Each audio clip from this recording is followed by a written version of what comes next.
Hi everyone, Gemma Fisher here from Daybreak Dogs in North Somerset. Coming to you today with Friday Fisher Fix with a special new guest star. So some of you may have joined me for my live video on Wednesday evening. Some of you were more interested in some show about baking apparently, but for those of you that saw my video on Wednesday, you'll know a little bit about this little puppy. This puppy, we're provisionally thinking, is named Todd, and he joined our family just yesterday. So he's just settling in, which is why I'm in the puppy pen. I'm not in jail doing the Fisher Fix. And one of the things that has been super cool about having him is that it's reminded me of all of those struggles that you guys go through when you first get a puppy. And I know we are not immune to them. Even us dog trainers, we are not immune to them. And what I've decided to do is to video his progress, because I'm going to be videoing it anyway and boring my friends and family with videos of him. So I thought that these videos could be potentially helpful to you guys at home, that if you have a new puppy or you have a friend or family member that has a new puppy, that you could just get some advice and some help on things like if you want to introduce your puppy to a new adult dog, an adult dog in the family, or things like the socialisation question. So all of those bits and pieces I'm going to be videoing as I go along. And rather than bore everybody on the main Facebook page, because not everybody has a puppy, although you're welcome to come join us if you don't have a puppy and you just want to go gooey-eyed over puppies, that's fine.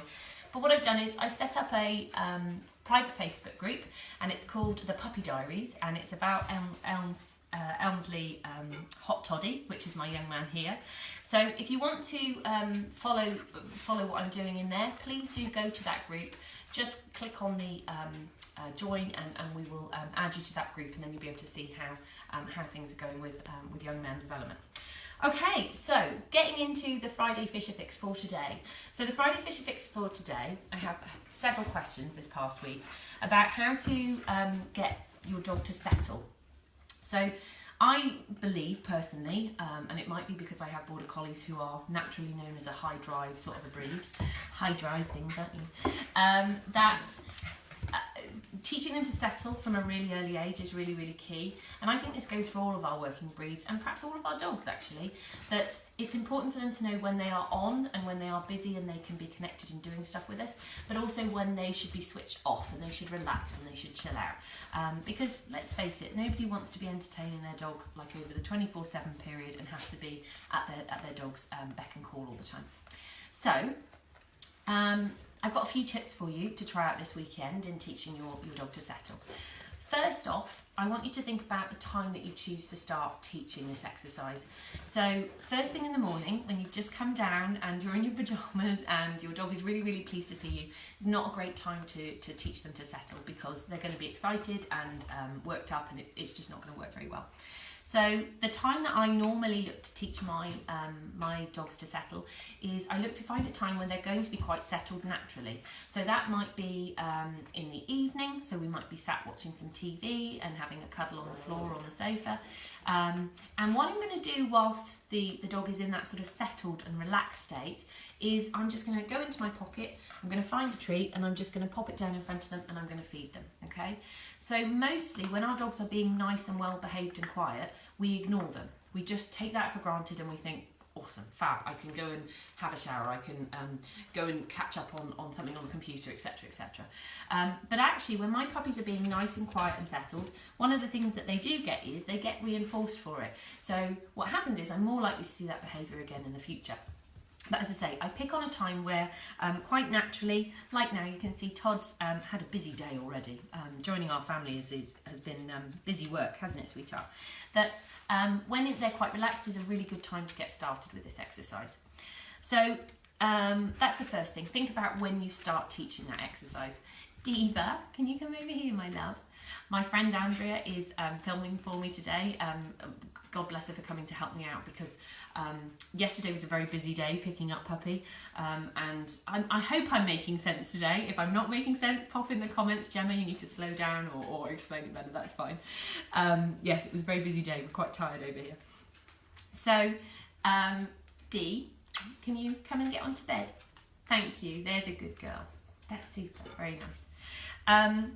So, as I say, first thing is picking a time where your dog is already going to naturally be thinking about being relaxed and being settled. And that might be that during the course of every day, if you see them on their bed and they're just relaxing quietly there, that you just go past and you just go into your pocket and you pop out some sort of biscuit or some sort of treat, okay? Second thing is where you're going to teach them. So, people often want to teach this exercise, particularly the people that I know, at places like agility training or in training classes. And the trouble with trying to teach it in a training class is that your dog is naturally at that point probably quite hyped up and quite excited about the fact that they're seeing their Auntie Gemma, they've come to training class, their friends are there, people that they know are there, and there's the excitement of food and toys, etc, etc. So that's not going to be a great time to start this exercise. Definitely we want to build up to and be using it in that environment, but that's not necessarily where I'm going to start teaching that. So where I'm going to start teaching it is kind of where I am now. I'm going to start, if I have a baby, I'm going to look to start teaching it when they are in their puppy pen or in their crate. I'm going to do lots of reinforcement for being nice and settled on their bed to start with. And I'm going to build up to be taking that out and about. So maybe, for example, going out for a socialisation walk, stopping on a park bench and asking them to settle down next to me, and then just doing lots of reinforcement for doing that. Now, one of the things that people are often a bit shocked at when they come to me for one-to-one consultations is exactly how generous I am. So when I start saying to you, could you count out 10 treats?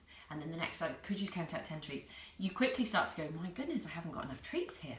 And this is an important thing. So I want you to use lots and lots of rewards. So it might be that you actually use some of your dog's daily kibble, so the food that you would just put in their food bowl, as opposed to necessarily always feeding things like your cheese and ham that you might bring to training class.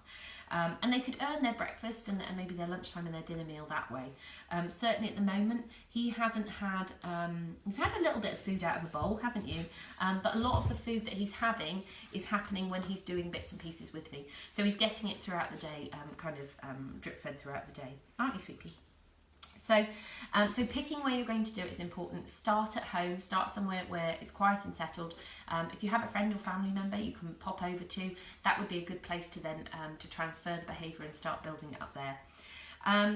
Third thing is that it's really, really helpful to your dog to start learning this settle if they have a really good idea of how to wait or to stay. Now the settle isn't a wait or a stay exercise, I should say. When my dogs settle, it isn't that they have to stay in one position or they're not allowed to move. They just need to be relaxed. They just need to be chilled out and they need to be calm. So if I'm stood talking to somebody, for example, maybe when you're out walking, somebody asks you for directions or something like that, I don't need them to lie down or to sit or to do anything particular, but I just need them to be settled.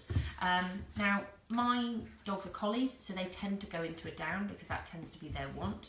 For your dog, it might be a sit. Whatever position is fine.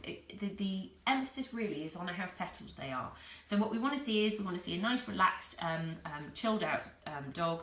You can see here, he's at a sleepy time, and he's looking pretty relaxed. That's the thing that you're looking for in this settle. It's not a rigid stay exercise. It's just, can you be relaxed and can you be settled?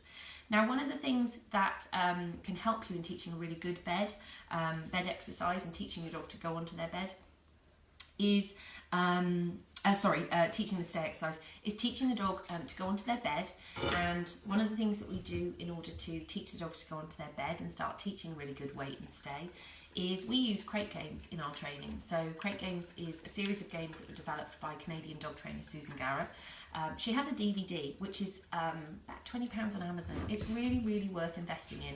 And you can play it with puppies or adult dogs.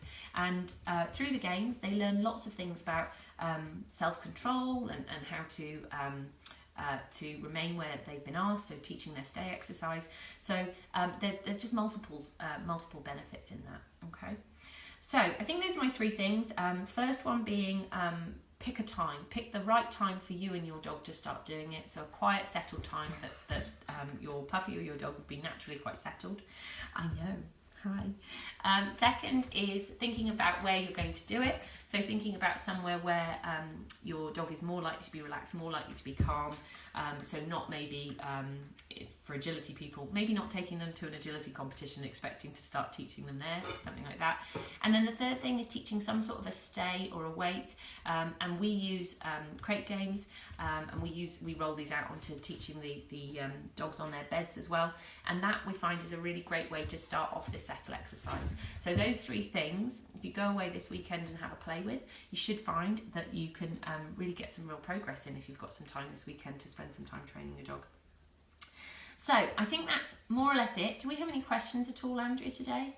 Not yet. Not yet, okay. So don't worry, if you're catching this live video, you're catching it after we've come off live, just pop a question in the comments box, and me and my instructors, we spend far too much time on Facebook. So we will definitely be in to answer any questions that you might have after the live broadcast. One of the things that would be really cool is for you to share this video and get this information with your dog training friends and family, so that they can learn a little bit more about how to teach this exercise, because it's one of those exercises that it's probably the one that when people come to me and they see my dogs, that's the one that they say, how do you teach that? And this is how I just I pick my moment, I think about where I'm going to start training it, and as I say, I teach crate games, and I have a really good stay with my dogs, which then leads them on to the settle really, really nicely. So I think is that more or less us done? Is that more or less us done? I think young man probably is looking for his mum's attention, full attention back. So I'm going to say goodbye. Oh, sorry. One question. Oh, we do have one question. Okay.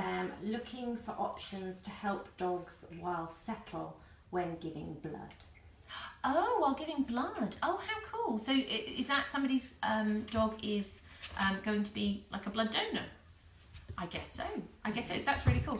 So there's some really good information by a dog trainer called Chirag Patel, who is putting out information about how to have your dog handled and be comfortable while being handled for veterinary procedures, and I really like some of the information that's coming out of his work. If you have a look on his Facebook page, which is The Bucket Game, you'll find lots of information about how he starts off that sort of process, which is really cool. In order, I guess probably when they're taking blood, they have to be settled for a little while in order that the blood is obviously pumping through. I guess the thing is, I would make sure that my dog had a nice settle in the first place. So again, teaching it somewhere where they're comfortable. And then I would probably roll it out into taking them into my vet, getting them settled in there, and being able to start with, be settled for 5 minutes, maybe be settled for 10 minutes.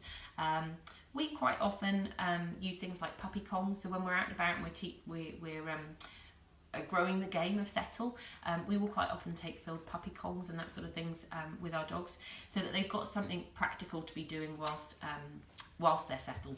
I'm not sure whether or not, you'd have to check with your vet whether or not they're going to be able to do that very easily with the what I guess will be something like a drip, taking the blood out, but a really good question. And as I say, Chirag Patel is a great resource in terms of veterinary type things that might be useful for you in that regard. So yes, so we will leave it there for today. So all that's left to say is really just enjoy your dogs, enjoy your upcoming weekend, and I look forward to seeing you next week for next week's Friday Fisher Fix. See you soon. Bye bye.